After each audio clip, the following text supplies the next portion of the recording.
শাপলা প্রতীক না পেলে নির্বাচন বানচাল করা হবে। এনসিপি নেতা সার্জিসের এমন মন্তব্যকে হুমকি হিসাবে দেখছে না নির্বাচন কমিশন। বান্ডেল থাকলে প্রতি সেনমানিতে টাকা বাঁচবে।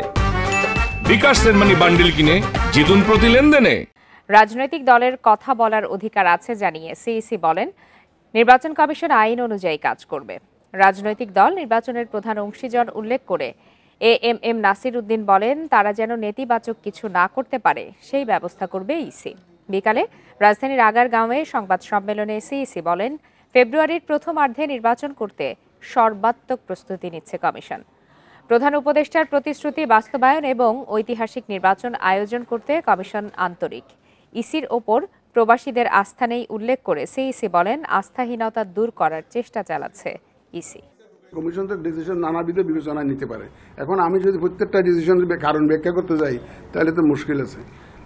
এটা আমরা কমিশন ডিসিশন যা নিয়েছি এ পর্যন্ত মুঠো হুমকি মনে করি না, কারণ ওনারা তো দেশদ্রোহী না, ওনারা দেশপ্রেমিক তো, যারা দেশপ্রেমিক তো ওনাদেরকে এগুলোকে আমি হুমকি মনে করি না।